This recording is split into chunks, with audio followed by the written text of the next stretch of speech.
Let's talk writing groups, writing workshops, and writing conferences a little bit. My name is Michael Carr. I'm a literary agent with Veritas Literary, and this is How to Hook an Agent. And today I want to discuss a little bit the value, the pitfalls of writing groups. And I am someone who has belonged to a lot of writing groups over the years, and I've participated at some level or other in various workshops and conferences that operate in a similar sort of way, but maybe on a condensed time frame. And I can be a big fan of those, but there's some major pitfalls, and there have been some writing groups I belong to that have been not only mediocre and of little use to the participants, but can be actively destructive. So a little bit about my background first on the writing front. I went to Clarion when I was younger, which is a 6-week workshop that at the time was in Michigan. I believe it's moved out to the West Coast now. And every week you'd have new professional novelists come in and lead the workshop for the week. I believe there were 18 people. You're living on site, you're hanging out with these people all the time. You are writing a new story every week and submitting, and then you participate in workshops where your work is workshopped, and then you workshop in other people's manuscripts in return. Of that group, there are 2 of us who are more or less full-time in the industry. The other guy is a novelist, and he writes a lot of media tie-in books as well as a couple of his own books. And then there are 2 others who I know of who have published professionally. Several people left the workshop, and as far as I know, never wrote again, never desired to write again. It may be that the workshop experience put them off. It may be that they were attending Clarion on a lark. I then participated in a couple of other weekly groups that would get together and, using the kind of Clarion model, which I'll explain a little bit later, workshopped as well. The first time I was turned down, I don't know, people said I was too young. It was an established group, and that was a group that I later joined up after a professional in the group advocated for me, and I felt like it had its issues. Then I have participated in a week, for about 8 or 10 years, I went to a weekly writing retreat in Toronto Islands, which is just off the coast of Toronto on Lake Ontario, a kind of rural retreat center where we would work really hard for a week and have daily critique sessions with each other's work, again following a Clarion model. And I think that in part because a lot of people were either had attended Clarion or Clarion-like workshops. The Clarion model is you submit your work ahead of time. People read the manuscript ahead of time, hopefully write up comments, and then meet and do a round table type of discussion where everybody gets a turn. And then there's no real crosstalk until the end, and the person can ask clarifying questions or explain what they were trying to do, but not be arguing as things go along. The benefits of that model, one is people get a chance to submit a little bit longer works because people are reading it and have time to read it, versus the alternatives. There have been a couple I participated in where people hand out the manuscripts ahead of the workshop, and then people sit down at that moment and read it, which has the drawback of people are kind of rushing through. There's side conversations that are distracting. People start discussing it ahead of time. And then the other one, which I think is even worse, where people come and read aloud certain pages of their work. Problem with that model is that someone's reading ability has very little to do with their writing ability. I belonged to a workshop once where there was a guy who was invited to join the writing group based on some people hearing at a conference him reading his story out loud. Well, the guy was a professional speaker and reader, scripts, and I don't want to, he was not a bad writer, actually, he was pretty good, but he sounded brilliant when he was reading because the guy would narrate planetarium shows. So he has one of those deep authoritative voices and knows exactly how to present the story, and it sounded brilliant. He was pretty good, but he was not as good as he sounded based on his reading ability. But the main problem with that is how much can someone read? Someone can read for 10 or 15 minutes, and then people have to pay attention, and they're hearing it in a different format than how editors will be seeing it.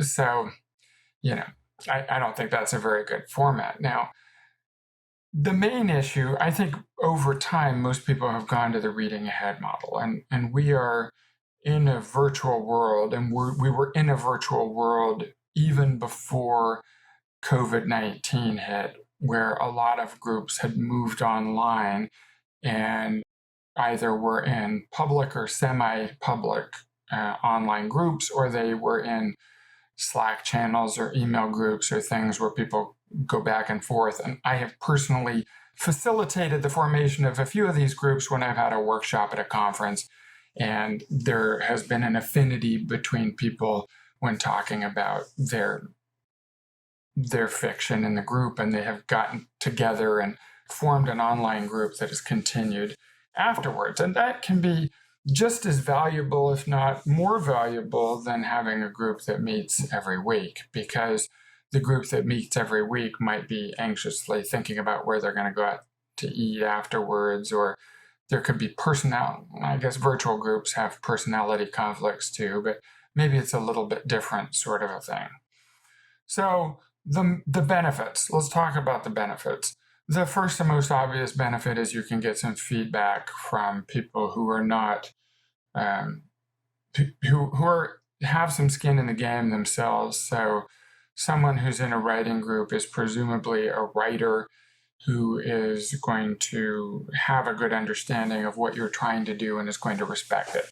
They're not a spouse or a romantic partner who wants to give you, or a friend who wants to give you just positive feedback all the time. They're not your mother who's going to love everything you write. You're gonna hopefully get some sort of useful feedback from someone who's thinking a lot about the process that can then help you clarify your own vision on how you want to fix that book. And I will say, if you go around the room and everybody's kind of telling you the same thing, even if it's something you want to you are naturally trying to resist, there's a really good chance that they're right. They may not be right on the solution, but they're going to be right on identifying the problem.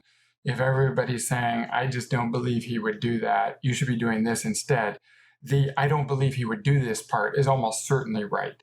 The you should do this yourself, do this other thing, is them saying how they would write the book. So use that as kind of a starting point.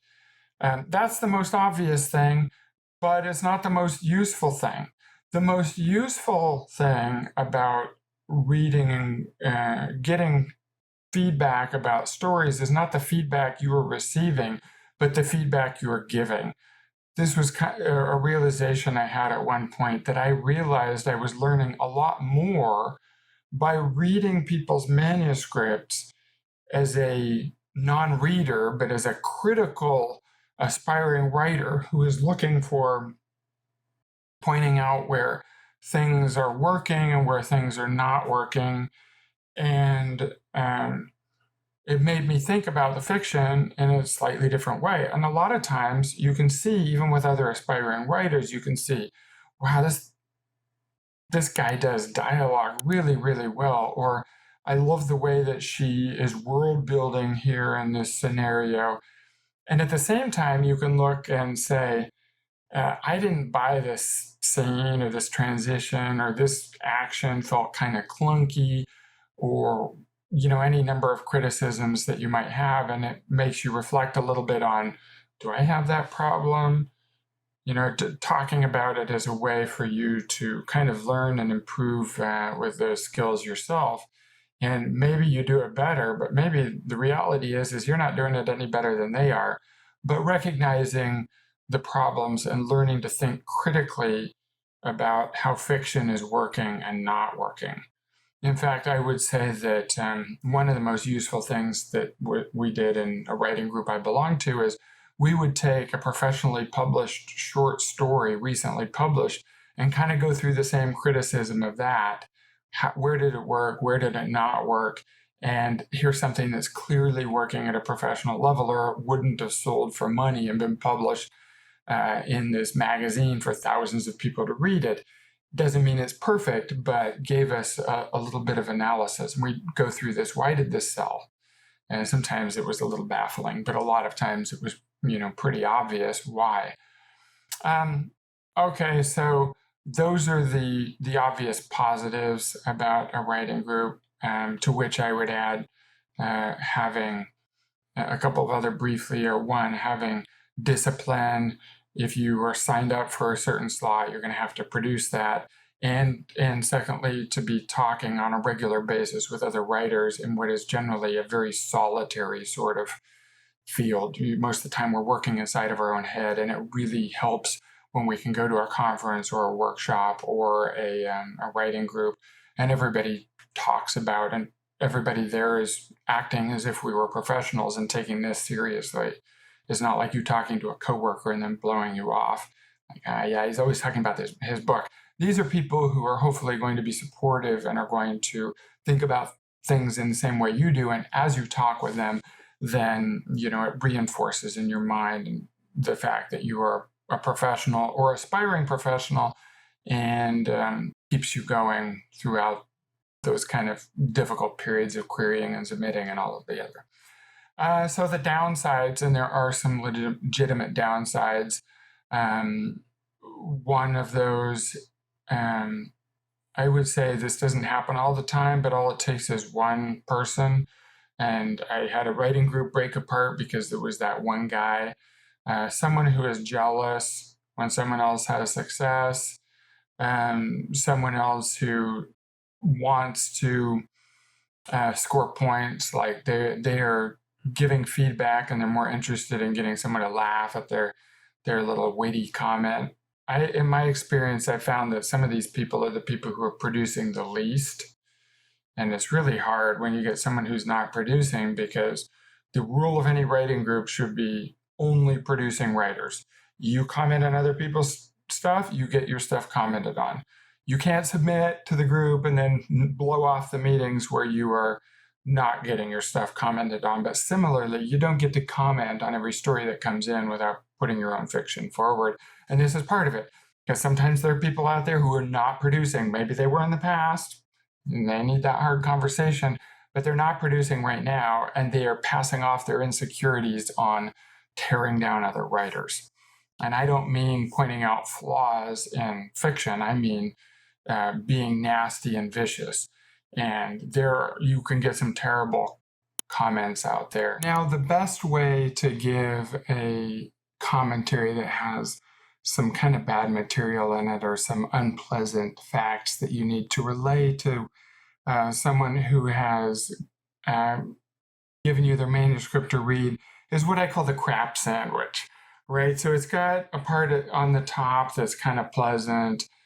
You're giving them a little bit of positive feedback. I really like the setting of this. I think there's this great scene in the opening, et cetera, et cetera. Then you lay down the stinky part. Here's where it goes off the rails. Here's the problem. Here's where it leaves. Things are just not quite right here, and I suggest you fix it like this, this, and this.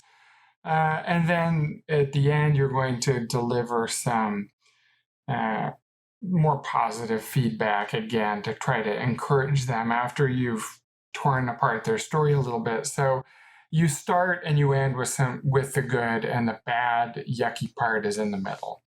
So, that's how you would give your negative feedback to them in the context of a writer's group.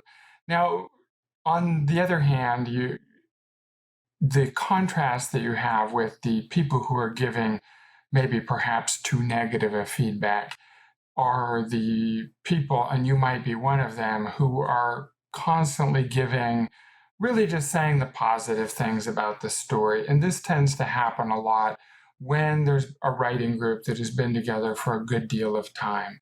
So you've been together for 5 or 10 years, you know everybody's quirks. There's the 1 or 2 people who almost never produce anything, but they come up with just enough fiction so that they can plausibly remain a part of the group. And the group for them is more of a social activity. And in this case, the danger, of course, is that everybody starts just saying positive things all the time.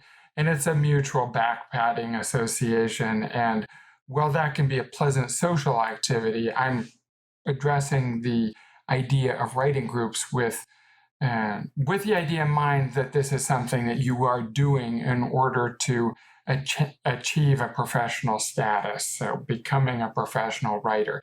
And if all you're doing is getting together for social reasons, then the writing group may be fun, but it isn't helping you as a writer. So there can sadly come times when you perhaps have aged out of your writing group. You've grown beyond what they can offer you, or the writing group is no longer doing anything for you. And I'm not telling you to burn bridges with those people who become really good friends, but you might look for a different sort of group to satisfy the need that you have for getting really good and solid feedback about your work. So in summary, as you can probably tell, I'm actually a really big fan of writing groups. They do enormous good. They can be destructive at times if you fall into them in the wrong way and there's a really bad vibe there. But for the most part, writers are very supportive people. They want to be helpful. And if you can find people who are good, solid, knowledgeable people who know a lot about writing and reading and can give you that excellent feedback, and where you can contribute yourself, and don't neglect that. Never skimp on the commentary you give and kind of half-ass it. Make sure you put in the time to read those manuscripts and give the best possible feedback you can. Then it can be enormously beneficial, and sometimes those people will develop into lifelong writing partners or reading partners, beta readers, as your professional career and their professional career hopefully are developing together.